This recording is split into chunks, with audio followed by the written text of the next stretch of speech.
ಸತಿ ಇಷ್ಟೊತ್ತಾದ್ರೂ ಮನ್ಗಿದ್ಯಲ್ಲ, ಟೈಮ್ ಎಷ್ಟಾಯ್ತು ಗೊತ್ತಾ? 10 ಗಂಟೆ ಐತೆ. ನೀವ್ ನನ್ನನ್ನೇನ್ ಕೇಳ್ತಿದ್ದೀರಾ? ಹೋಗ್ ನಿಮ್ ಮಗನ್ ಕೇಳಿ. ರಾತ್ರಿ 12 ಗಂಟೆ 1 ಗಂಟೆ ಆದ್ರೂ ಮಲ್ಗೆ ಇರಲ್ಲ ಅವರು. ಇನ್ನೊಂದ್ಸಲ ಏನಾದ್ರು ನನ್ ಮಲ್ಗೋದು ಹೇಳೋದ್ರ ಬಗ್ಗೆ ಮಾತಾಡಿದ್ರೆ ಪೊಲೀಸ್ ಕಂಪ್ಲೇಂಟ್ ಕೊಡ್ತೀನಿ, ಹುಷಾರ್. ಸರಿ ಸರಿ, ನಿನ್ಗೆ ಯಾವಾಗ ಬೇಕು ಅವಾಗ ಎದ್ದೇಳು. ಸ್ವಾತಿ, ಸಾಂಬಾರಿಗೆ ಉಪ್ಪು ಜಾಸ್ತಿ ಐತೆ. ಉಪ್ಪು ಜಾಸ್ತಿ ಆಗಿದ್ರೆ ಒಂದ್ ಸ್ವಲ್ಪ ಸಕ್ಕರೆ ಹಾಕೊಳ್ಳಿ. ಇನ್ನೂ ರುಚಿ ಸರಿಯಾಗ್ಲಿಲ್ಲ ಅಂದ್ರೆ ಆನ್ಲೈನ್ ಇಂದ ಆರ್ಡರ್ ಮಾಡ್ಕೊಳ್ಳಿ. ಏನ? ಪೊಲೀಸಿಗೆ ಫೋನ್ ಮಾಡ್ತೀನಿ ತಡೀರಿ. ಇಲ್ಲ ಬೇಡ ಬೇಡ, ನಾನು ಇದೇ ತಿಂತೀನಿ. ರೀ, ಆಫೀಸಿಂದ ಬರ್ಬೇಕಿದ್ರೆ ಟೇಪ್ ತಗೊಬನ್ನಿ. ನಿಮ್ಮಮ್ಮ ಇತ್ತೀಚೆಗೆ ಜಾಸ್ತಿ ಮಾತಾಡ್ತಿದ್ದಾರೆ, ಅವ್ರ ಬಾಯಿಗೆ ಟೇಪ್ ಹಾಕ್ಬೇಕು. ಸ್ವಾತಿ, ಏನ್ ಮಾತಾಡ್ತಿದ್ಯಾ? ನಿಮ್ಮ ಅಮ್ಮ ಇದನ್ನೇ ಹೇಳ್ಕೊಟ್ಟಿರೋದು. ಒಂದ್ ನಿಮಿಷ ಆಮೇಲೆ ಮಾಡ್ತೀನಿ. ನೀವು ನಮ್ಮ ಅಮ್ಮನ ವಿಷಯಕ್ಕೆಲ್ಲ ಬರಕ್ ಹೋಗ್ಬೇಡಿ. ನಮ್ಮಮ್ಮ ನನಗೆ ಪ್ರತಿಯೊಂದನ್ನು ಹೇಳ್ಕೊಟ್ಟಿದ್ದಾರೆ. ನೆಲ ಒರೆಸೋದು, ಕಸ ಗುಡಿಸೋದು, ಅಡ್ಗೆ ಮಾಡೋದು ಪ್ರತಿಯೊಂದು ನನಗೆ ಬರುತ್ತೆ. ಆದ್ರೆ ನಾನ್ ಮಾಡಲ್ಲ. ನೀವೇನಾದ್ರೂ ಜಾಸ್ತಿ ಮಾತಾಡಿದ್ರು ಪೊಲೀಸಿಗೆ ಫೋನ್ ಮಾಡ್ತೀನಿ. ನಾನು ನನ್ನ ತವ್ರ ಮನೆಗೆ ಹೋಗಿ ಬರ್ತೀನಿ.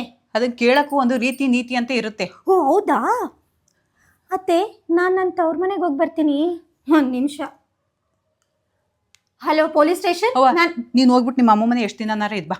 ಹಂಗೆ ಬನ್ನಿ ದಾರಿಗೆ. ನಾನೇನು ಪೊಲೀಸ್ ಸ್ಟೇಷನಿಗೆ ಫೋನ್ ಮಾಡಿರಲಿಲ್ಲ. ಇನ್ನೊಂದ್ಸಲ ನನಗೆ ಏನಾದ್ರು ಹೋಗ್ಬೇಡ, ಅದ್ ಮಾಡು ಇದ್ ಮಾಡು ಅಂತ ಹೇಳಿದ್ರು ಮಾಡ್ತೀನಿ ಆಗ.